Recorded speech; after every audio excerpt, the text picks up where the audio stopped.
Good morning, my dear students, and welcome back to the class on English language. We have completed the topic called active and passive voice, and from today onwards we are going to deal with another topic called degrees of comparison. I hope you know what you mean by the term called degrees of comparison. I will be explaining the rules related to it, so try to understand it better. So as we do every time, we will see the definition of degrees of comparison. How do you define the term called degrees of comparison? Adjectives written in different forms. So these are adjectives written in different forms.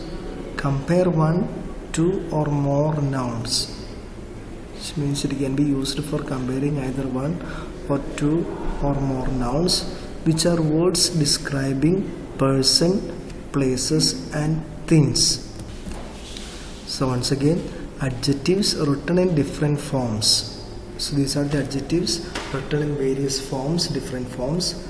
It can be used for comparing either one noun or comparing two nouns or comparing more nouns, which are words describing, and these are the words that are describing either persons, places and things.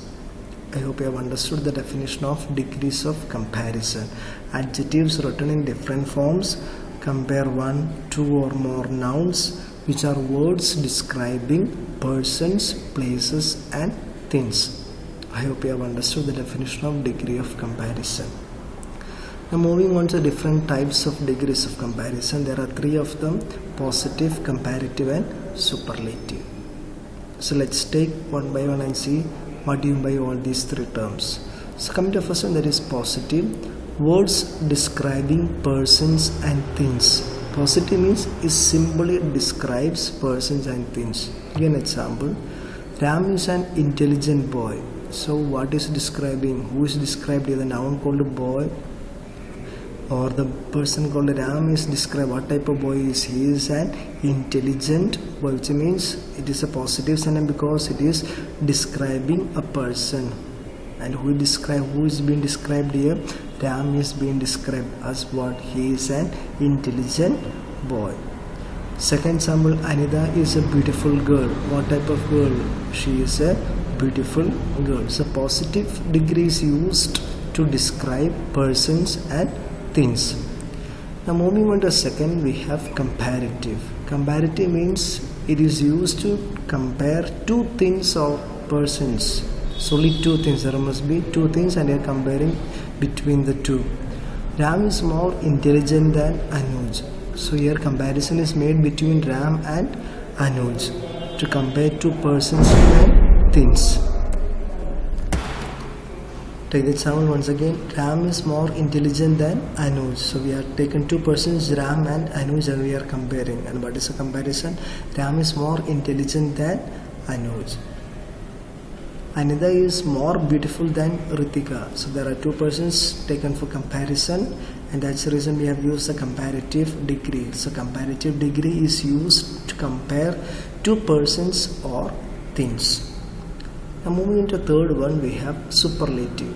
Comparing more than two persons or things. So superlative degree is used for comparing more than two things or persons. Ram is the most intelligent boy of the three. Anida is the most beautiful girl in the class. So when you are comparing more than two persons or things, we are using superlative. Or when you want to compare two, we are using the comparative.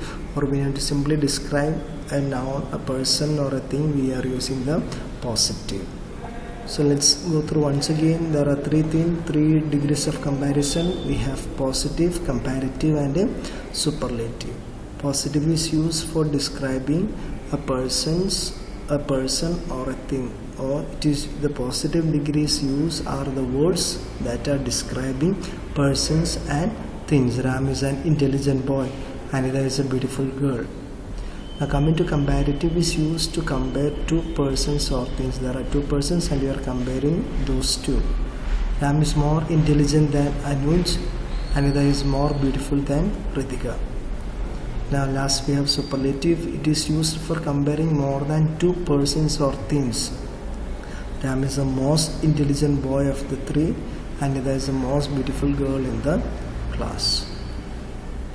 I hope you have understood the definition of degree of comparison and the different types. Try to learn the basics very clearly. If you are very clear with it, you will understand the rest in a better manner. So continue to study well. Thank you.